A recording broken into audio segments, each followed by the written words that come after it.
Okay. तो last week हमने पढ़ा था गुड हमारे आफ्टरनून सर। चैप्टर, हरी बोलो अच्छा। तो चैप्टर का नाम पीपल एज द रिसोर्स। तो हमने पढ़ा था कि जो देश की जो पॉपुलेशन होती है, जो लोग होते हैं, वो बड़े एसेट होते हैं। हमें उनको एसेट बनाना है, लाइबिलिटी नहीं बनाना। एसेट क्या होता था, मैंने आपको एसेट क्या बताया था, what is asset?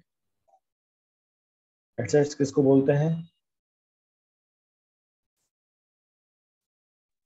Sir our wealth which gives us money in future like passive income. Yes, बिल्कुल यस। ऐसा इन्वेस्टमेंट जो हमको रिटर्न देता है लॉन्ग टर्म के लिए। और लाइबिलिटी क्या होता है? What is liability? Sir, sir, something which takes out money from our pocket for its future maintenance, बिल्कुल like सही our बात। house and car. Yes. Asset वैसा है, 100 रुपए को 150 रुपए बना देता है। और लाइबिलिटी के साथ है, 100 रुपए की चीज को 70 रुपए The बनाए, तो example हमको of लाइफ assets में। are stocks. बिल्कुल। स्टॉक मार्केट हो गया आपका, घर हो गया, रेंटल इनकम हो गया, तो जो Sir, पैसिव RD, इनकम के FDs. अंडर में आता है। यस, आरडी एफडीज आपके सब क्या है, इन्वेस्टमेंट्स है, मीन्स एसेट्स है। और आपकी लाइबिलिटीज में क्या आते हैं? कार लोन, है ना, एजुकेशन लोन, कई सारी चीजें जो जिसमें आपको पैसा देना पड़ता है ज्यादा। ठीक है। चलिए, तो हमने पढ़ा था अगर पॉपुलेशन किसी कंट्री की बहुत अच्छी हो तो उससे क्या होता है, कंट्री का ग्रोथ होता है। ठीक है, वो कंट्री की जो क्वालिटी होती है, क्वालिटी ऑफ द पॉपुलेशन बहुत अच्छी होनी चाहिए। तो तीन बड़े इंपॉर्टेंट फैक्टर होते हैं कि किसी कंट्री की पॉपुलेशन अच्छी कैसे, क्वालिटी उसकी अच्छी कैसे है। जैसे मार्केट में जाते हैं, आप कपड़ा खरीदने जाते हो, आप कपड़े खरीदने में क्या क्या चेक करते हो? आप उसका प्राइस चेक करते हो, आप उसका क्वालिटी चेक करते हो, आप उसका कलर चेक करते हो, है ना, उसमें कितना चमक है, कितना लश्चर है, कितना चमकीला है, कैसा है। आप देखो कोई भी चीज आप खरीदते हो, उसमें क्वालिटीज आप पक्का चेक। उसी तरह ह्यूमंस की जो क्वालिटी होती है, जो या पॉपुलेशन की जो क्वालिटी होती है, उसको भी हमको मेजरमेंट करना होता है। तो उसको हम कैसे मेजरमेंट करते हैं? किसी भी कंट्री की अगर हमको क्वालिटी चेक करनी है, उस कंट्री का लिटरेसी रेट कैसा है, वहां पर कितने लोग पढ़े लिखे हैं। दूसरा, हेल्थ कंडीशन कैसी वहां के लोगों की। और उसमें स्किल्स कैसी। ये तीन पैरामीटर पे आप उस कंट्री की पॉपुलेशन आप चेक कर सकते हो, उनका क्वालिटी कैसा है, उनकी पढ़ाई कैसी है, कितने लोग पढ़े हैं, 100 में से कितने लोग पढ़े लिखे हैं, उस पढ़े लिखों में से कितने मैन हैं, कितने वुमेन हैं, उसमें कितने बच्चे हैं। ये हम सब पढ़ा कर सकते हैं। फिर उनका हेल्थ कंडीशन कैसा है, मतलब वहां पर लोग कितने साल तक जिंदा रहते हैं, जिंदा रहते हैं तो उनकी हेल्थ कैसी रहती है, क्या सारे बूढ़े हो जाते हैं, या वहाँ के लोगों को बीमारी जल्दी पकड़ लेती है। यहाँ पर बच्चों का डेथ रेट तो ज्यादा नहीं है। तो ये सब चीज आपके हेल्थ के अंदर आती है। और स्किल्स मतलब वो और क्या क्या कर सकता है। पढ़ाई, जब पढ़ाई करेगा तो स्किल्स एक्वायर करेगा, वो खेती अच्छी कर सकता है, वो डॉक्टर अच्छा बन सकता है, वो इंजीनियर अच्छा बन सकता है, वो लाइफ के क्या हर काम कर सकता है क्या, तो उससे उस कंट्री का स्किल्स भी हमको पता लगता है। तो तीन पैरामीटर्स हम चेक कर सकते हैं उस कंट्री का क्वालिटी ऑफ पॉपुलेशन कैसा है। तो ये किसको करता है? It decides the growth rate of the country. तो अगर कंट्री को ग्रो करना है, अपना जीडीपी ऊपर लेके जाना है, ठीक है, तो उसके लिए उस कंट्री को अपनी पॉपुलेशन क्वालिटी बढ़ानी पड़ेगी। तो हम अब एजुकेशन में पढ़ेंगे, गवर्नमेंट ने एजुकेशन में क्या क्या किया, क्या इंप्रूवमेंट हुए। ठीक है, हमने स्टार्टिंग में एक स्टोरी लिया था जिसमें शकल और विलास थे। तो शकल ने क्या किया था, अच्छी एजुकेशन लिया था। उसको भी उसका एजुकेशन कंप्लीट हुआ, उसने कुछ डिप्लोमा कोर्स किया, उसके बाद उसको किसी कंपनी में नौकरी मिल गया था। और वो आराम से अपना जॉब अच्छा करता है, उसको अच्छा रेगुलर सैलरी है। उसके उसके दूसरे केस में क्या हुआ, दूसरा बच्चा था विलास, वो स्कूल जा नहीं पाया उसकी फैमिली कंडीशंस की वजह से। तो क्या हुआ कि वो अभी डेली मछली बेचेगा तो ही वो पैसा कमा सकता है। तो सकल की एजुकेशन, जो सकल ने जो एजुकेशन लिया था, उससे क्या क्या करना, वो अपनी सोसाइटी को भी ग्रो कर सकता है, उससे नेशनल इनकम में को परफेक्ट पड़ेगा, कल्चर रिचनेस बढ़ेगा, increase the efficiency of the government. ये कई सारे चीजें आपके एजुकेशन से कनेक्ट है। ठीक है। तो there is a provision made for providing universal access. किस चीज के लिए एक्सेस? एजुकेशन के लिए। गवर्नमेंट बहुत सारी पॉलिसीज बनाती है बच्चों के लिए, खासकर गर्ल्स के लिए खासकर, ताकि उनका एजुकेशन बहुत इम्प्रूव हो सके। इसमें कुछ एग्जांपल कैसे थे? There is also setting of the schools. देखिए आपके केवीज है, केवीज देखो आपको पूरे ऑल ओवर इंडिया में हर डिस्ट्रिक्ट में आपको केवीज मिलेंगे। जैसे पुणे में आपके तकरीबन एक दो तीन चार, तकरीबन 7-8 केवीज तो आपके केवल पुणे में। उसी तरह नवोदय स्कूल्स भी हैं। ठीक है, आप केवीज में देखो, जो अगर सिंगल डॉटर है उसको कोई फीस नहीं लिया जाता। अगर दो बच्चे हैं तो एक बच्चे का फीस थोड़ा कम होता है। अगर तीन बच्चे होते तो शायद एक बच्चे का फीस माफ भी होता था, जहाँ तक मैंने सुना था। ठीक है, तो गवर्नमेंट काफी सारी स्कीम्स लगाती है कि पेरेंट्स को ऊपर एजुकेशन का इतना बर्डन ना पड़े। फिर गवर्नमेंट नवोदय स्कूल्स खोले हुए हैं। नवोदय स्कूल एकदम फ्री स्कूल होता है, वहाँ पर रहना खाना पीना सब फ्री रहता है। इसका एग्जाम्स वगैरह होते हैं जब आप 5th क्लास या 9th क्लास में होते हैं। तो ऐसे नवोदय स्कूल्स वगैरह भी काफी खोले हैं ताकि हर बच्चे तक एजुकेशन पहुंचे। क्योंकि अगर हम ये चार्ट देखते हैं, जो हमने ये चार्ट देखा था 1951 से लेके 211 तक, क्योंकि हर 10 साल में ये सेंसेक्स आता है, ये पूरा मतलब ग्राफ बनते हैं। तो देखो यहाँ पर 51, 61, 71, 81, अभी 221 का भी ग्राफ आएगा आने वाले टाइम। ठीक है, तो अगर आप ये ब्लू वाला देखोगे तो ब्लू वाला फर्स्ट है कि मतलब टोटल इंडिया की जो पॉपुलेशन थी उसमें से केवल 18% के आसपास क्या थे, एजुकेटेड थे। पर आज की डेट में देखो लगभग ये 70% तक एक रेशियो पहुंच गया है। स्टिल 30% के आसपास जो लोग अभी पढ़े लिखे नहीं। आप देखो वुमेन मेन का रेशियो कितना था, लगभग 28%। अभी लगभग 82% के आसपास मेन एजुकेटेड है। गर्ल्स का रेशियो तो बहुत कम था, 10% था। आज गर्ल्स लगभग 60+ % में जा चुके पॉपुलेशन के हिसाब से। तो धीरे धीरे आप देखोगे कि एजुकेशन लेवल बहुत अच्छा धीरे धीरे इंप्रूव होता जा रहा है। क्यों इंप्रूव कब होता है? जब गवर्नमेंट अच्छी पॉलिसीज बनाती है, उसके ऊपर इन्वेस्टमेंट करती है, तब चीज आती है। तो गवर्नमेंट इन्वेस्टमेंट कब करती है? जब बजट आता है। तो देखो जब फर्स्ट बार जब बजट आया था तो कितना लोकेशन था? 151 करोड़ जो गवर्नमेंट ने सैंक्शन किया था, भाई इतना पैसा हम खर्च करेंगे एजुकेशन के ऊपर। और जब 11th प्लान आया तो कितना अमाउंट हो गया? 37637 के आसपास, लगभग कई सारा गुना हमने एजुकेशन के ऊपर इन्वेस्टमेंट किया है। तभी देखो इतने सारे रोजगार क्रिएट हो रहे हैं, हम इतना डेवलप कर पा रहे हैं। तो expenditure on the education as a percentage GDP from 0.6% से 3% तक बहुत बड़ा रेशो था। अगर आप देखोगे तो इट इज 5 टाइम्स इसको इंक्रीज किया गया है, 5 टाइम तक इतना चेंज आया है। ठीक है, ओके, यस, नीचे आते हैं। The estimated budget in the budget documents of the Union State Government Reserve Bank, the expenditure on the education as a percentage GDP has declined to 217 in this. 2017-18 में थोड़ा budget कम किया था, 2.7% के आसपास कम किया था, पर फिर भी पैसा काफी एजुकेशन में लगा है। The literacy rate has increase from 18% to 74%। तो बहुत अच्छा ड्रास्टिक चेंज हुआ है। ठीक है, तो literacy is not only right, it is needed for the citizen to perform their duties and enjoy their right to. अगर हम पढ़े लिखे होंगे तभी हमको अपने फंडामेंटल राइट्स पता होंगे, हमें हमारी ड्यूटीज पता होंगी, तब उसको अच्छा प्ले कर सकते हैं। हमको पता ही नहीं, अगर हम पढ़े लिखे नहीं है, ठीक है, अगर हमको पढ़े लिखे है नहीं, हमको कैसे पता लगे भाई मेरे फंडामेंटल ड्यूटीज क्या है, फंडामेंटल राइट्स कैसे? अगर कोई मेरे को उसके मतलब कोई अगर मेरे फंडामेंटल राइट्स को वायलेट करता है तो मुझे कैसे पता भाई मुझे कहाँ जाना है, मुझे उसके खिलाफ एक्शन ले सकता हूँ नहीं ले सकता हूँ? हमको कब पता लगता है? जब हमें लिटरेसी। तो लिटरेसी एक राइट नहीं है, ये नीड भी। जैसे खाना, हमको खाना जरूरी है। क्यों खाना जरूरी है? जब खाना खाएंगे तो हमको एनर्जी मिलेगा। उसी तरह एजुकेशन भी बहुत ज्यादा जरूरी है। A vast difference is noticed across different sections of the population. Literacy among males is nearly 16.6 higher in females, and it is about 16 higher in the urban areas compared to rural areas. तो अगर इस percentage को देखते, जो percentage बड़ा है, तो यहाँ पर देखते हैं स्टिल अभी भी मेल ज्यादा एजुकेटेड है एज कम्पेयर टू फीमेल। ठीक है, और उसमें भी शहरों के लोग ज्यादा पढ़े लिखे एज कम्पेयर टू गाँव के लोग। सीधी बात है कि कंडीशंस वहां पर अलग है। गाँव में भाई 1-2 स्कूल होते हैं, एक तो सरकारी स्कूल होगा, उसके अलावा 1-2 प्राइवेट स्कूल्स भी हो सकते हैं अगर अभी आजकल खुल गए हो तो। उसके अलावा शहरों में देखो कई सारे सरकारी स्कूल्स हैं, कई सारे आपकी प्राइवेट स्कूल्स भी हैं, तो एजुकेशन का ऑटोमेटिकली लेवल बढ़ जाता है। तो शहरों में एजुकेशन लेवल ज्यादा है, और उसी तरह मेल का आप भी डोमिनेंस देखोगे आपके एजुकेशन में ज्यादा। अपनी क्लास में अगर आप देखोगे 45 बच्चों में सबकी 15 गर्ल्स होंगी, 30 बॉयज होंगे। ठीक है, तो अभी धीरे धीरे रेशियो चेंज हो रहा है। In 2011, literacy rate varied from 94% in Kerala to Bihar. अब ये स्टेट टू स्टेट पे भी डिपेंड करता है। ठीक है, ये जो परसेंटेज है भाई, किसी स्टेट में एजुकेशन बहुत ज्यादा है, मतलब बहुत ज्यादा मतलब बहुत अच्छी है, और किसी के स्टेट में फिर भी कम। तो केरला में 94% तक लोग लिटरेट हैं, और बिहार में 62% लोग लिटरेट है, पढ़े लिखे लोग हैं। ठीक है, the primary school system has expanded to और दिस। ठीक है, जो प्राइमरी स्कूल्स खोले जाते थे, कितने हैं उनके काउंट कितना स्कूल्स का? 8.58 लाख, इतने नंबर ऑफ स्कूल्स हैं। ठीक है, but unfortunately this huge expansion of schools has been diluted by the poor quality of schooling and high dropout. अब भाई इतने सारे स्कूल तो खोले गए, लेकिन स्टिल अभी भी समस्या कैसी है भाई? वहां पर अच्छा पढ़ाना। ठीक है, वहां पर अभी भी अच्छे टीचर शायद अवेलेबल नहीं है। कई बार कई सारे स्कूल ऐसे जहाँ पर 1 या 2 टीचर पूरा स्कूल वही रन करते हैं। आज इसकी छुट्टी, कल उसकी छुट्टी, इसको गेम पीरियड, उसको कॉम पीरियड। एक तो पुअर क्वालिटी ऑफ स्कूलिंग है, दूसरा हाई ड्रॉप रेट्स। भाई बच्चे शिक्षा पढ़ाई के लिए तो आते हैं, लेकिन केवल पढ़ाई सफिशियंट नहीं। किसी घर इतने गरीब है कि बच्चे को माता पिता से जाके काम करना पड़ता है।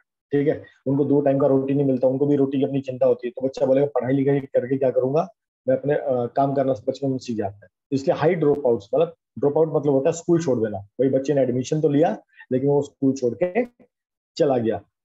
सर्व शिक्षा अभियान, ये क्या सर्व शिक्षा अभियान? मतलब जिसमें आप सभी को आप एजुकेट करने का कोशिश करते हो। It's a very good step by government, ठीक है। इसमें क्या है कि जितने बच्चे 6 साल से 14 साल तक की एज के 2010 तक, उन सबको कंपलसरी एजुकेशन, भाई इनको पढ़ाना ही पढ़ाना। आपको जो इसमें हेल्प चाहिए, अगर बच्चा पेरेंट्स इतने अच्छे इकोनॉमिकल कंडीशन है, तब भी उनको गवर्नमेंट बंदोबस्त करेगी उनको पढ़ाना, ठीक है। It is a time bound initiative by the central government, central government का काम था। बाद में इसमें स्टेट गवर्नमेंट का पार्टनरशिप आया, लोकल गवर्नमेंट का पार्टनरशिप आया, हर जगह छोटे छोटे स्कूल्स खोले गए ताकि बेसिक एजुकेशन एटलीस्ट 14 ईयर्स तक सबको बेसिक एजुकेशन दिया जाए। जैसे अभी आप लोगों की एज मोस्टली होगी 12-13 साल, है ना? है सबकी एज 12-13 साल के आसपास सर 14 कंप्लीट हो जाएगी और 11 कंप्लीट दिनों है। में, 10 यस, दिनों में। इसका मतलब ये हुआ कि एटलीस्ट बच्चा 9-10th क्लास तक उसका एजुकेशन सबका होना जरूरी है। अगर ये बेसिक एजुकेशन हो जाती है, अगर आप देखोगे इंडिया में, तो आप कोई भी काम कर सकते हो, ठीक है। आपके कई सारे गवर्नमेंट एग्जाम होते हैं या कोई ऐसे काम होते हैं, 10th तक का मार्कशीट वहां बहुत मैटर करता है।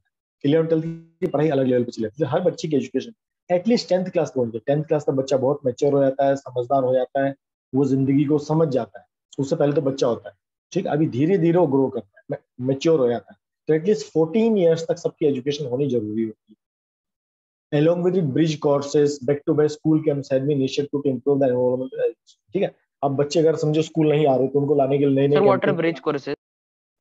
ब्रिज कोर्स होता है, ब्रिज मतलब एक क्लास से दूसरी क्लास में जंप मारते हैं, तो बीच में क्या पढ़ाई, जैसे 10th क्लास 11th क्लास में जब जाते हो, तो 9-10th की पढ़ाई बहुत अलग लेवल पे होती है, 11th-12th की पढ़ाई बहुत अलग लेवल पे होती है। तो हम भी नॉर्मली क्या करते हैं, जब बच्चे का 10th का एग्जाम हो जाता है और 11th में उसका एडमिशन नहीं हुआ, तो हम उसको 1-2 महीना पढ़ाते हैं। वो क्यों पढ़ाते हैं? ताकि 11th क्लास में जो सीखने वाला है, उसको पहले एक हल्का हल्का गाइडलाइन देते हैं, इसमें ये आएगा ये आएगा, उसको थोड़ा पढ़ाना भी स्टार्ट, फुल नहीं पढ़ाते, उसको बेसिक बताते हैं। जैसे आप बचपन में आप इंग्लिश सीखना चाहते थे, इंग्लिश सीखने से पहले आपको क्या सीखना पड़ेगा? एबीसीडी सीखना। आपको हिंदी सीखने से पहले अ आ इ ई पढ़ना पड़ेगा, है कि नहीं? उसको बोलते हैं ब्रिजिंग। कि किसी चीज को सिखाने के लिए आप जो भी टेक्निक्स यूज करते हो, जो भी आप सिस्टम यूज करते हो, जो आप पढ़ाई यूज करते हो, उसको बोलते हैं bridge course. Okay, okay sir. ठीक है। हम नए नए कैंपेन चला रहे हैं, गवर्नमेंट इसके नए नए कैंपेन चलाती है ताकि हर बच्चा स्कूल पहुंचे। जिन बच्चों को घर में खाने की दिक्कत है, उनके मिड डे मील स्कीम आया, उससे क्या अटेंडेंस बढ़ने लगा बच्चों का, कि भाई अब घर में चलो खाने पीने का है, बच्चों को स्कूल में खाना मिलेगा, तो बच्चों उस सोच के भी कहाँ जाते थे? स्कूल जाते थे। तो इस बार उनकी पढ़ाई भी, तो फोकस क्या था? उनको पढ़ाई करवाना, तो ताकि बच्चों को लगेगा ना भैया चलो आज दोपहर का बढ़िया अपना खिचड़ी मिलेगा, कुछ अच्छा खाना मिलेगा। और दूसरा उनको न्यूट्रिशन मिल जाता है। बच्चे अगर हेल्दी रहेंगे तो देश भी कल हेल्दी बनेगा। तो मिड डे मील ने क्या किया? बच्चों को स्कूल तो लाया ही लाया, उनको खाना पीना भी अच्छा प्रोवाइड करना स्टार्ट किया। तो these policy could add to the literate population of India. तो जो पॉपुलेशन धीरे धीरे इंक्रीज हुआ, मतलब किस सेंस में? एजुकेटेड होने में, तो उसमें इन सारी पॉलिसीज का बहुत अच्छा योगदान रहा है।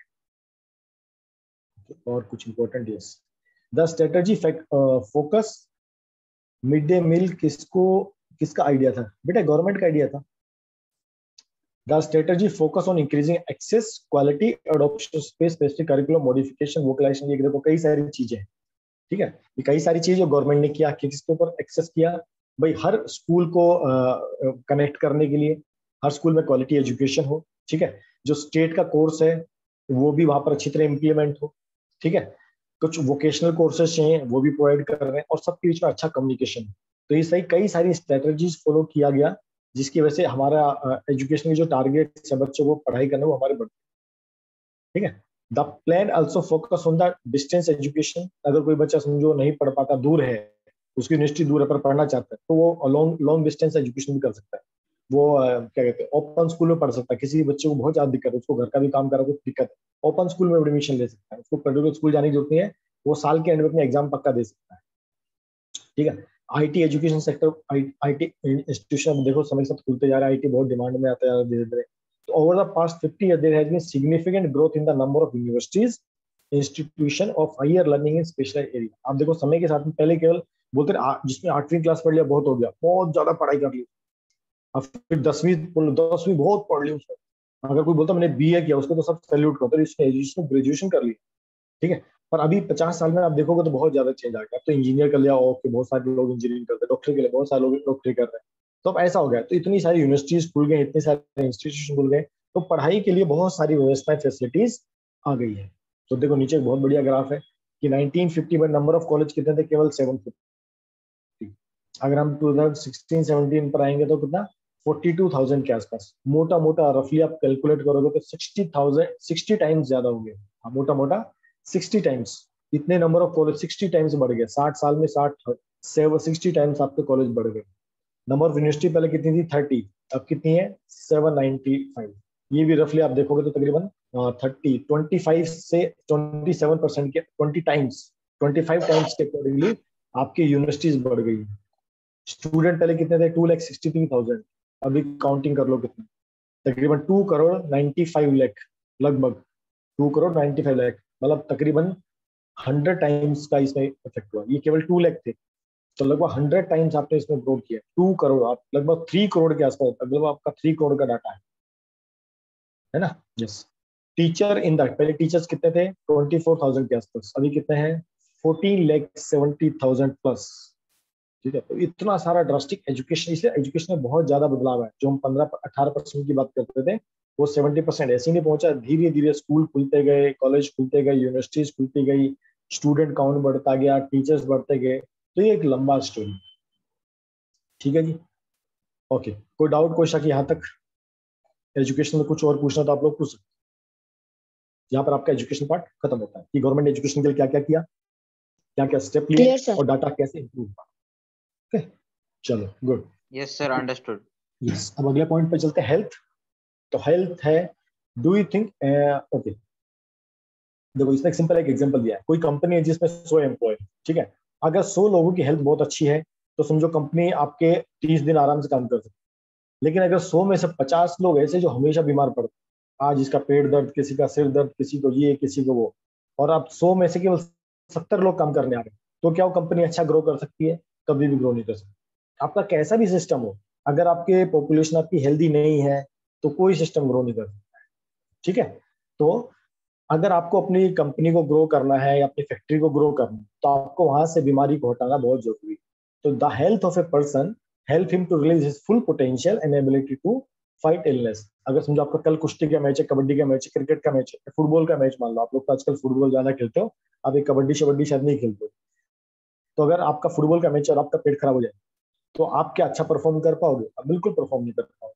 पहली बात तो मैच खेलना मुश्किल हो जाएगा, पहली बात तो मैच खेलना ही मुश्किल हो जाएगा, परफॉर्म तो करना बहुत दूर की बात।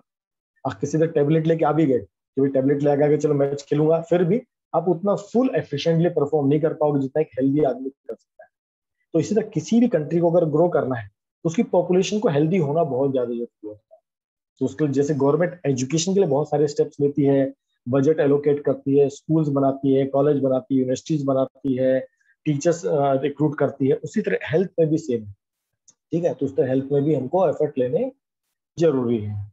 Okay, the improvement in the health status of the population has been priority for the country. Our national policy to aim at improving the accessibility to the healthcare, family welfare, nutrition service. तो health care केवल बीमार नहीं है, उसका अच्छा nutrition भी होना चाहिए ताकि वो बार बार बीमार ना पड़े।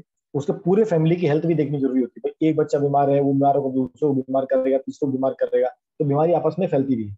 तो उसलिए केवल एक व्यक्ति की हेल्थ नहीं देखी जाती, पूरी फैमिली, पूरी सोसाइटी की हेल्थ देखी जाती है, और उनकी वो हेल्थ कितनी अच्छी मेंटेन रहे उसके बहुत जरूरी है। आसपास डॉक्टर्स हो, हॉस्पिटल्स हो, नर्सेज हो, प्रॉपर सेटअप हो। जैसे आजकल अभी ऑक्सीजन का दिक्कत आया था, ऑक्सीजन की सप्लाई भी सफिशिएंट, हर चीज मतलब हेल्थ के रिलेटेड जितने भी एस्पेक्ट है सब परफेक्ट होनी चाहिए। तभी आप कह सकते हो भाई आपकी जो पॉपुलेशन है वो एक हेल्दी पॉपुलेशन। अभी जैसे सर्वेज आ रहे हैं भाई, जिन लोगों को कोरोना हुआ है या कोरोना वायरस की वजह से क्या हो रहा है कि लोगों की इम्यूनिटी बहुत डाउन हो रही है। जो लोग पहले 50-60 साल में बुढ़े होने वाले थे, अब वो 40-45 साल में बुढ़े हो गए, क्योंकि वो कहीं ना कहीं उनको इफेक्ट कर रहा है। ठीक है, तो over the last 5 decades India has built a vast infrastructure that also develop the man power required at primary level, secondary, tertiary. आप कोई भी सेक्टर ले लो, वहां पर बहुत ज्यादा ग्रोथ हुआ इंडिया में। इंफ्रास्ट्रक्चर है, हेल्थ है, पहले गिनी चुने, पहले सिर्फ सरकारी हॉस्पिटल्स होते हैं, आजकल प्राइवेट हॉस्पिटल्स भी हैं। जगह जगह आपको डॉक्टर मिल जाएंगे, एमबीबीएस डॉक्टर मिल जाएंगे, खुद का सेटअप खोल के बैठे हैं या बड़े बड़े हॉस्पिटल्स में काम कर रहे हैं। Okay. These measures have been adopted and increased the life expectancy from 68.3 in 2014. ठीक है, तो अगर हेल्थ कंडीशन लोगों की अच्छी रहेगी तो क्या होगा, आपका लोगों की लाइफ एक्सपेक्टेशन बढ़ जाएगा, लोग जिंदा ज्यादा रह पाएंगे। ऐसा होता नहीं है, जिसकी जितनी जिंदगी लिखी होता है उसको मरना ही पड़ता है। ठीक है, ये इफेक्ट हमेशा याद रखना। ठीक है, अगर आपकी उम्र लिखी है 70 साल, आप 70 साल जियोगे। अब मैटर क्या करता है, ठीक है, पहले आदमी 70 साल जीता था ना, एकदम हट्टा खट्टा होता था, फिर जाता 80 साल भी, 80-85 साल तक एकदम हट्टा कट्टा होता था, उसको 70-80-75 साल में बुढ़ापा महसूस नहीं होता था और वो एक दिन में चला जाता था। अब क्या हो रहा है, अगर उम्र 70 साल है बट अगर 50 साल में बीमार पड़ गए तो 20 साल आपके बेड पे निकलेंगे, आप एफिशिएंटली काम नहीं कर सकते। इसका मतलब ये कि लाइफ एक्सपेक्टेंसी अच्छी हो सकती है, बढ़ नहीं सकती है हमेशा तक। ये इंक्रीज एक्सपेक्टेंसी क्या होती है, अच्छी होती है, आप अच्छी हेल्दी रहोगे। बिल्कुल बिल्कुल, yes. What is infant mortality rate, मतलब कितने बच्चे पैदा होने के बाद बचते हैं, जिंदा रहते हैं। पहले क्या होता है, 1000 में से 147 बच्चे मर जाते हैं 1951 में। बीमारी है, न्यूट्रिशन नहीं है, अच्छी हेल्थ कंडीशन नहीं है, तो 1000 में से 147 बच्चे मर जाते हैं। अभी देखो कितना कम होगा, केवल 34। तो ये रेट काफी अच्छा ड्रास्टिक डाउन हुआ है। Okay, increase in life expectancy and improve the child health care use in the access in the future growth of the country. ठीक है, तो अगर हमारे पिता ही अच्छे हेल्थ वाले, हमारे अच्छे हेल्थ वाले, तो हमारा पैसा जो हमारी न्यूट्री, हमें अच्छी चीज खाने में जो खर्च होता था, कहते हैं ना, अगर आप अच्छा खाओगे, आपको आपको डॉक्टर को पैसा नहीं देना पड़ेगा। अगर आप अच्छा नहीं खाओगे, आपको वही पैसा डॉक्टर को देना पड़ेगा। जैसे ये आता है ना, जो लोग सिगरेट पीते हैं वो अपने आप को खुद अंदर फूंक लेते हैं, बेवकूफ है ना। अरे उसी पैसे का अगर अच्छा फ्रूट खाएंगे, जूस खाएंगे, अच्छी सब्जियां खाएंगे, उसको हेल्थ और अच्छी होगी, उसकी लाइफ तो नहीं बढ़ेगी, और वो अपनी अच्छी लाइफ जी सकता है। तो उसी तरह कहते हैं कि जो पैसा आपको डॉक्टर को ना देना हो, वो पैसा अपने खाने में खर्च, अच्छा न्यूट्रिशन फूड खाना चाहिए, हेल्दी फूड खाना चाहिए, फ्रूट्स खाने चाहिए, जो आपका सीजनल फ्रूट होता है, सीजनल फ्रूट हो गया, वेजिटेबल्स हो गया, आपको लगभग हर सब्जी खानी चाहिए। हमें किसी सब्जी के लिए मना नहीं करना चाहिए, ये नहीं खाऊंगा। पेरेंट्स की शिकायत होती है कि हमारा बच्चा ये नहीं खाता, हरी सब्जी नहीं खाता, वो आलू नहीं खाता, वो ये नहीं खाता, वो नहीं खाता। नहीं, हर चीज का अपना इंपॉर्टेंस है, हर चीज अपने साइकिल में आती है, हर चीज अपने मौसम में आती है। तो हर हमें हमको मौसम का फ्रूट और मौसम की सब्जी बहुत ज्यादा खानी जरूरी होती है, तभी हम हेल्दी वेल्दी रहेंगे। नहीं तो हेल्दी नहीं होगा तो वेल्थी वैसे ही बनेगा। आप में से हर कोई वेल्थ कमाना चाहता है, तो हम किसके रिस्पेक्ट में हेल्थ को कॉम्प्रोमाइज करते हैं। कहते हैं आदमी जिंदगी भर कमाता है और लास्ट में जो कमाया पैसा डॉक्टर को थमा जाता है, तो उसने कुछ तो एंजॉय, खुद तो एंजॉय किया नहीं है। इससे बेटर जो कमा रहा तो अपनी लाइफ को भी एंजॉय करे, अच्छा हेल्दी खाए पिए, ताकि उसकी लाइफ एक्सपेक्टेंसी अच्छा रहेगा। ठीक है, तो डॉक्टर को पैसा देने से अच्छा है कि भैया आप अपने ऊपर पैसा खर्च करो।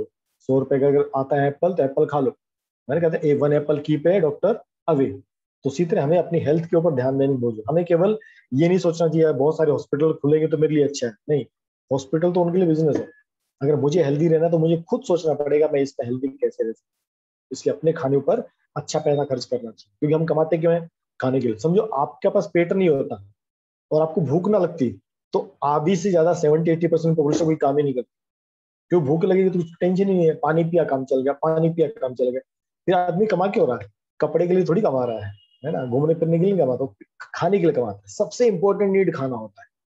अगर खाने की समस्या हल हो जाए फिर तो टेंशन वैसे ही नहीं है।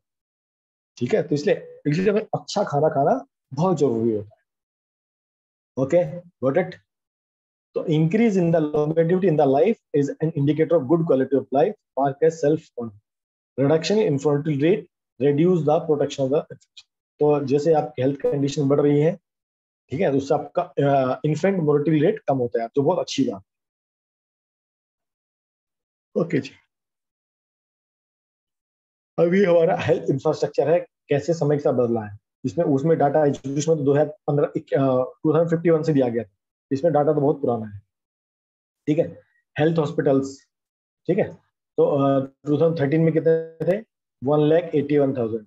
अभी कितना हो गया, 1,87,000, मतलब तकरीबन 6,000 के आसपास बढ़ गए हैं तकरीबन 4 साल में। 4 साल का डाटा, डिस्पेंसरीज, हॉस्पिटल्स।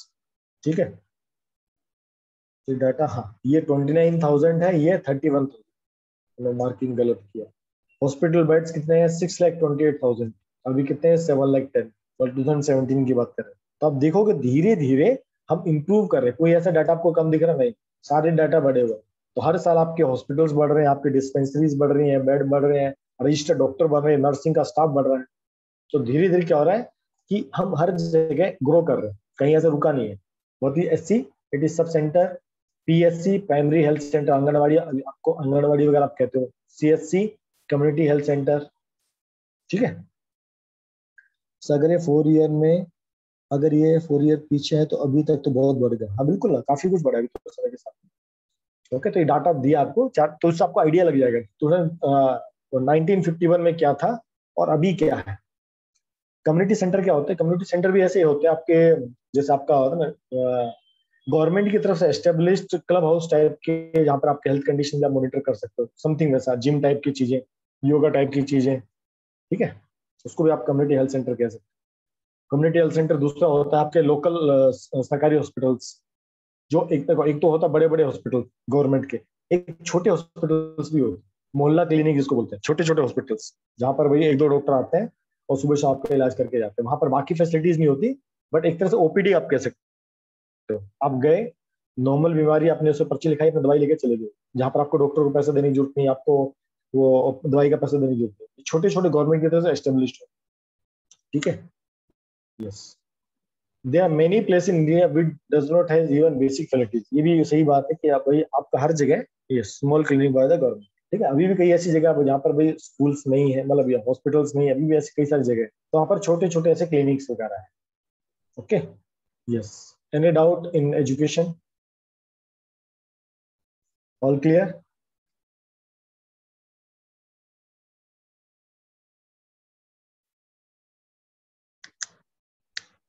ओके, चलो अब देखते हैं अनएम्प्लॉयमेंट। अनएम्प्लॉयमेंट मतलब बेरोजगारी, कि देश में बेरोजगारी की क्या कंडीशन है, क्या सारे लोग रोजगार है या नहीं। जैसे हमने सकल और विलास का स्टोरी लिया था, अब सकल कैसा है कि पढ़ा लिखा है, अच्छी नौकरी कर रहा है, पैसा कमा रहा है।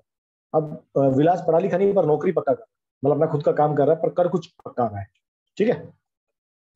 तो ये सकल सकल की मदर थी शीला, वो घर के सारे कामकाज देखती थी, बच्चों को हेल्प करती थी, पढ़ाई लिखाई में उसके हस्बैंड को भी नौकरी हेल्प करती थी, ठीक है। तो शकल का ब्रदर था जीतू सिस्टर, ठीक है, वो सारे टाइम खेलने कूदने में लगा। क्या आपको लगता है कि शीला, जीतू और सीतू, ये तीन लोग क्या अनएम्प्लॉयड है, क्या नौकरी कर रहे हैं? नहीं, देखो पॉपुलेशन तो है, ठीक है, शकल भी नौकरी कर, उसके पिता ही नौकरी कर, उसकी माँ नौकरी कर रही है क्या? नहीं, उसके छोटे भाई बहन नौकरी कर रहे? नहीं, इसका मतलब वो अनएम्प्लॉयड नहीं, वो मतलब एम्प्लॉयड नहीं है, वो भी कोई रोजगार नहीं कर रहे, मतलब उस जिस चीज से पैसा नहीं जनरेट होता उसको अनएम्प्लॉयमेंट कहते हैं। भाई आप कहीं पर काम करने गए, आपने उसको 2 महीने काम किया, 3 महीने काम, उससे पहले बोला पैसे देता हूँ देता हूँ देता हूँ, उसने आपको पैसा नहीं दिया, तो आप कहोगे मैं नौकरी पे तो था बट आपको पैसा नहीं मिला। तो नौकरी करे लेकिन पैसा नहीं मिले, मतलब आप बेरोजगारी के मुकाबले होगा ना। Okay, yes, unemployment to say to exist when people who are willingly to work at going wages cannot find job। इसका मतलब वो हुआ कि लोग काम कर सकते हैं, ठीक है, पैसा भी कमा सकते हैं पर उनको काम नहीं मिल रहा, इसको भी हम कह सकते हैं, मतलब इसको बेरोजगारी। तो बेरोजगारी दोनों तरह की होगी ना, एक तो है काम कर रहे हैं पैसा नहीं मिल रहा तभी बेरोजगारी है, कहने को तो देखा जाए तो, और काम कर रहे हैं मतलब कमा सकते हैं, पैसा कमा सकते हैं बट हमारे पास जॉब ही नहीं है, ठीक है। अब जो शीला है वो घर के बाहर के काम करने में इंटरेस्टेड नहीं है, उसको घर का ही काम बहुत होता है, ठीक है, उसको कोई सैलरी नहीं मिलता, इसलिए बाकी लोग क्या कहेंगे और वो तो बेरोजगार है, पर वो बहुत सारे काम तो कर रही है। ओके, ओके, तो तो हम कह सकते हैं कि जीतू, सीतू और शीला अनएम्प्लॉयड है, तीनों कैसे बेरोजगार है, ठीक है। The work force population include people from the 15 years to 59 years. इसलिए कहा जाता है, जो हम वर्क फोर्स की जब बात करते हैं कितने लोग काम कर रहे हैं, जो ये रोजगारी का डाटा निकलता है कि देश में कितने लोग रोजगार है, कितने लोग बेरोजगार है, तो 15 साल से नीचे की एज काउंट नहीं होती, आप लोग अभी कमा नहीं रहे हो तो आप उसमें काउंट नहीं किया जाएगा। 60+ जब ओल्ड एज हो गया फिर आपको काउंट नहीं किया जाता, ठीक है, इसका मतलब आप और फिर आप काउंटिंग में आओगे नहीं आओगे, ठीक है। इसलिए शक्ल उसका भाई दोनों उस कैटेगरी में आते हैं कि वो दोनों अंडर एम्प्लॉयड नहीं कह, उनको अंडर एम्प्लॉयड नहीं कह सकते, ठीक है। Okay. तो जो शीला जो घर का काम कर रही है, उसकी जो माँ है उसको भी हम अनएम्प्लॉयमेंट कहते हैं, क्यों? क्योंकि वो कुछ पैसा अर्न नहीं कर। चलो जी, तो in case of India we have employment in rural urban areas, तो दोनों जगह है, गांव में भी और शहरों में, दोनों जगह बेरोजगारी है। The nature of employment differ in rural areas as compare to urban areas, दोनों में डिफरेंस काफी है भाई। शहरों के लोग आपको नौकरी करते दिखाई देंगे पर बहुत सारे लोग आपको लिखेंगे जिनका नौकरी नहीं होती। गाँव का एटलीस्ट आजकल खेती तो कर लेता है, गाँव में जाके तो खेती करने के बाद क्या होता है, खुद तो कुछ ना कुछ रोजगार क्रिएट कर लेता, तो दोनों के डाटा में बड़ा फर्क। In case of rural areas there is seasonal और डिसगाइज्ड अनएम्प्लॉयमेंट, ये बड़ी इंपॉर्टेंट है। सीजनल मतलब क्या होता है, जैसे किसान नॉर्मली खेती करता है, अब नॉर्मली हमको बता दो खेती में खेती 3 महीने खेती करेगा, 2 महीने उसको खेत ऐसे छोड़ देना पड़ता है ताकि वो अपने आप को रिप्लेनिश करे, अपने आप को फिर से वो बना सके भी अगली फसल की, ठीक है। तो 3 महीने उसने फसल ले लिया, 2 महीने कोई काम नहीं, इसका मतलब इसको बोलते हैं सीजनल एम्प्लॉयमेंट, सीजनल बेरोजगारी। भाई काम तो है उसके पास बट अभी 10 दिन काम नहीं है।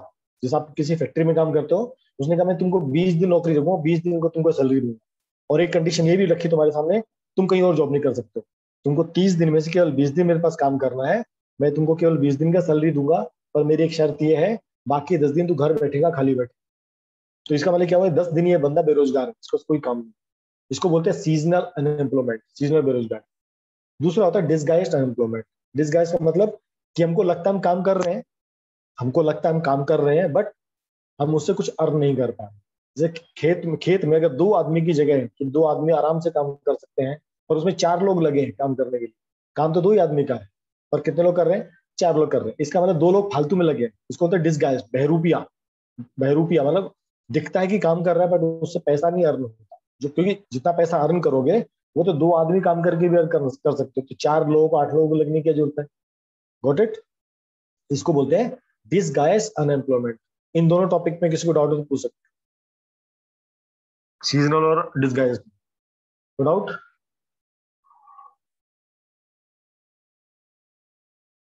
क्लियर? Okay, good.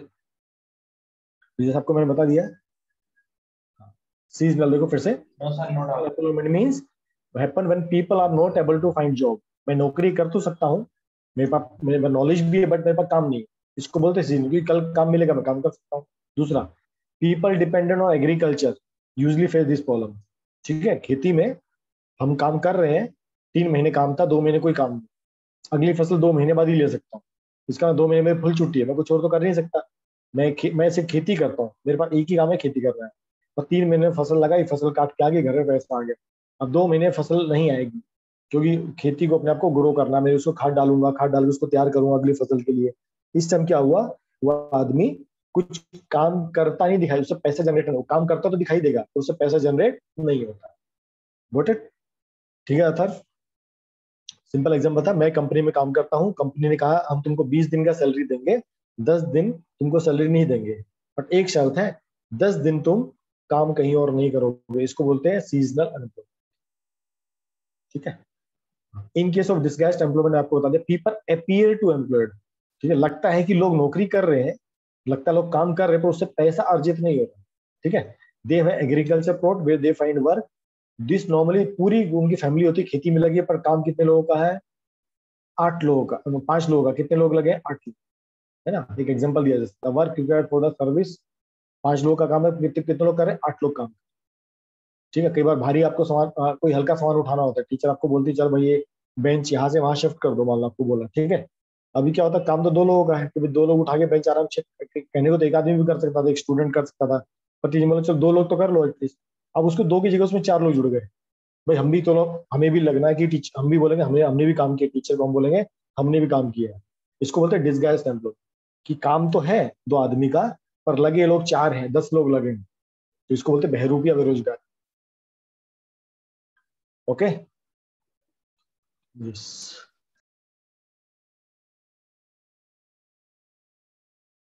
तो देखो यहाँ पर सब वही दिया है कि यूथ है, पढ़ाई कर लिया, एजुकेशन में 10th पास हो गया, 12th पास हो, ग्रेजुएशन कर लिया, डिग्री है, पीएचडी डिग्री है, स्टिल उनके पास जॉब नहीं। इसको बोलते हैं डिसगाइज्ड एम्प्लॉय। ठीक है जी, ओके, यस। अब अनएम्प्लॉयमेंट से क्या होता है, it lead to the wastage of the human power. अब पढ़ा लिखा है, नौकरी नहीं, इसका मतलब देश की इकोनॉमी कंट्रीब्यूट कर सकता है, नहीं कर सकता। सिंपल सा लॉजिक है ना। और 2 लोगों का काम है, 4 लोग काम कर, तो 4 लोग तो, 2 लोग तो एक्स्ट्रा फालतू में लगे, कि उनसे कोई मनी तो जाए। वो खेत आपको 10,000 रुपीज कमा के दे रहा है, तो 2 लोग काम करेंगे तब भी 10,000 आएगा, 4 लोग करेंगे तब भी 10,000 आएगा। इसका मतलब क्या कर रहे हो, you are wastage of, this is wastage of the man power resource. ठीक है, people who are an asset to the economy become liability. तो ऐसे लोग जो एसेट्स थे, ह्यूमन पॉपुलेशन में क्या कहा, एसेट है। अगर आप इसको अच्छा एजुकेशन दोगे, अच्छा हेल्थ कंडीशन दोगे, अच्छा इसको नौकरी दोगे, तो क्या आपके लिए बहुत एसेट है। Otherwise it will become liability for the company, मतलब to the country. Yes, unemployment tend to increase economical overload. ठीक है, अगर ये सब होता है तो उससे क्या, इकोनॉमी के ऊपर बहुत ज्यादा फर्क पड़ता है। ठीक है, कहते हैं खाने वाले दो, नहीं खाने वाले 10 और कमाने वाले 2, इसको कहा जाता है। ठीक है, तो कंट्री में इकोनॉमिकल बैलेंस पूरा बिगड़ जाता है। तो quality of life of individual और as a society adversely affected. अगर घर में एक ही बंदा कमाने वाला है, 5 लोगों की फैमिली कमाने वाला है, उसको भी नौकरी ना हो, तो फैमिली कंडीशन कैसे होगी, इकोनॉमिकल कंडीशन कैसे होगी, बहुत डिफिकल्ट हो जाता है। ठीक है, तो ये समझना बहुत जरूरी। तो unemployment has detrimental impact on the overall growth of the economy. अगर आपके लोग रोजगार नहीं है, तो उससे आपकी इकोनॉमी पर बहुत ज्यादा फर्क पड़ता है।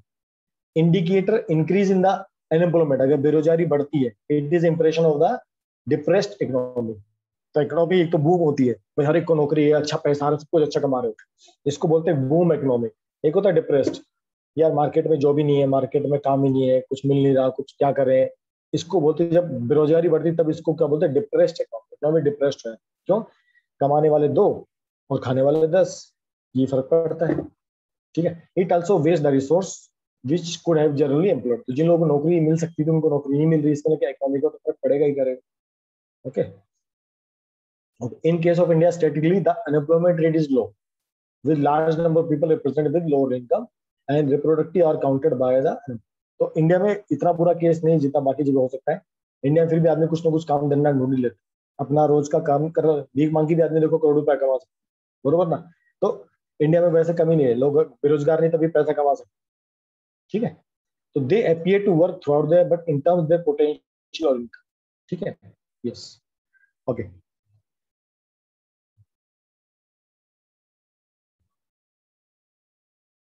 ओके, इसमें कुछ और नहीं, इसमें कुछ ऐसा लेवल का नहीं है।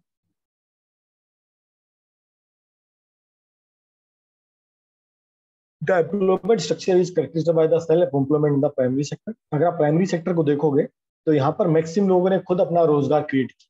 तो जो प्राइमरी सेक्टर होता है, खेती बाड़ी वाला, पशुपालन वाला, डेयरी फार्म वाला, यहाँ पर देखोगे गवर्नमेंट को इनको नौकरी देने की जरूरत नहीं पड़ती, ये अपना रोजगार खुद क्रिएट कर लेते हैं। तो अगर हमारा खुद का रोजगार क्रिएट हो जाए, हमको केवल फैक्ट्री में काम करने की जरूरत नहीं पड़ेगी अगर। ठीक है, the whole family contribute in the field even though they have everybody is feeling needed. तभी क्या होता है, कई लोग मिलकर भी अपना खेती का काम कर रहे हैं। So they disguised employment in the agriculture sector. ठीक है, तो एग्रीकल्चर सेक्टर में आप कह सकते हो कि यहाँ पर डिस्गाइज्ड एम्प्लॉयमेंट ज्यादा है, पर सेकेंडरी सेक्टर में नहीं होता। सेकेंडरी सेक्टर में क्या होता है, भाई अगर 100 वर्कर चाहिए तो 100 वर्कर काम कर रहे हैं, उनको 110 वर्कर रखने नहीं पड़ते, वो 100 वर्कर से अपना काम निकाल लें। ठीक है, समझो 10 लोग छुट्टी पे भी गए तो 90 लोग 100 लोगों का काम करेंगे, काम है, काम चलता रहता है। ठीक है, तो वहां पर अगर 5 लोग हैं तो 5 लोग काम करते हैं। पर प्राइमरी सेक्टर में क्या होता है, अगर 2 लोगों का काम है तभी वहां पर 5 लोग काम करते हैं। ठीक है, यस, ओके। और इसमें कुछ ऐसा वही डिस्गाइज्ड एम्प्लॉयमेंट वाला है चीज है। अब एक स्टोरी पढ़ लेते हैं, स्टोरी में क्या लिखा है। There is a village united several family, each family produce enough to feed its member, each family member need by the member making their clothes and teaching them to। ये गांव कैसा है, यहाँ पर हर फैमिली के पास खाने पीने के लिए सफिशिएंट है, ये अपने कपड़े भी खुद बनाते हैं, बच्चों को खुद ही पढ़ाते हैं। ठीक है, one of the family decide to send one of this to agriculture college. ठीक है, इनमें से एक फैमिली ने क्या किया, देखो एक गांव की स्टोरी है जस्ट, वहां पर हर व्यक्ति अपना खुद का कमाता है, खुद का खाता है, खुद के कपड़े भी खुद भी तैयार करता है, सब कुछ खुद। अब इनमें से एक फैमिली ने क्या किया, अपने बच्चों को बाहर पढ़ाई के लिए भेज दिया किसी एग्रीकल्चर कॉलेज। ठीक है, बच्चे को वहां पर एडमिशन मिल गया पास के एग्रीकल्चर कॉलेज में, वो उसने अपनी डिग्री वहां से कलेक्ट किया, अपने गाँव वापस। ठीक है, he proved to be so creative that he could design and improve type of crop। उसने क्या किया, आया, उसने खेती में बहुत कुछ सीखा, तो उसका दिमाग बहुत अच्छा, उसने एक नया टाइप का हल बनाया, प्लग मतलब हल, जिससे हम वो मिट्टी को खोदते हैं, ठीक है, प्लगिंग करते हैं। ठीक है, तो उसने एक अच्छा नया डिजाइन बनाया, उससे क्या हुआ, वीट की फसल बढ़ गई। तो इम्पैक्ट किसने मिला, पढ़ाई किया, पढ़ाई करके आया तो उसके दिमाग में आइडिया आते गए, आइडिया आया तो उसने उसको इम्प्लीमेंट किया, उससे क्या हुआ, प्रोडक्शन बढ़ गया। तो देखो पढ़ाई हर जगह काम आ रही है। ठीक है, thus a new job of agro engineer was created filled in the village। The family in the village sold these surplus in the this। तो इस बंदे ने क्या किया, पढ़ लिख के आया था, इसने खुद का एक बहुत अच्छा हल बनाया, प्लग बनाया। अब क्या हुआ, ये इतना अच्छा था काम करता, इसको क्या करना पड़ा, कोई बाकी के जगह भी इसको सप्लाई करना। तो उन्होंने क्या किया, अपने गांव वालों को शामिल किया, अपना छोटा फैक्ट्री चालू कर दी, बोलो हम ये यहाँ पे इसमें बनाएंगे, उसको बना के दूसरी जगह में इसको बेचेंगे। तो बेचेंगे तो क्या होगा, प्रॉफिट अर्न होगा। ठीक है, तो एक छोटा सा चीज भी, छोटा सा आइडिया भी हमको क्या बहुत सारी चीजें इकोनॉमी में कंट्रीब्यूट कर सकता है। एजुकेशन बहुत इंपॉर्टेंट है। तो जब गांव के पास पैसा है, उनके बच्चे पढ़ाई करने स्कूल जा सकते थे। ठीक है, they requested the panchayat to open a school in the village. पहले वहां पर विलेज नहीं, सॉरी स्कूल नहीं था, वहां पर स्कूल खोला गया। ठीक, क्यों, क्योंकि एक बच्चा बाहर पढ़ने के लिए, तो इसलिए पढ़ाई बहुत ज्यादा important. Okay, yes, this is the end of this chapter. Any doubt? Yes, sir, got it. So any doubt in this chapter you can ask. This chapter is over now. आज कौन गायब है, वैष्णवी गायब है आज, आर्य है, यस आर्य भी नहीं दिखाई दे रही आज। तो कल हम जो अपना अब एक ही चैप्टर बचा है, ज्योग्राफी। ठीक है, तो हम ज्योग्राफी का नेक्स्ट चैप्टर आपको पढ़ाऊंगा मैं कल। Okay, sir.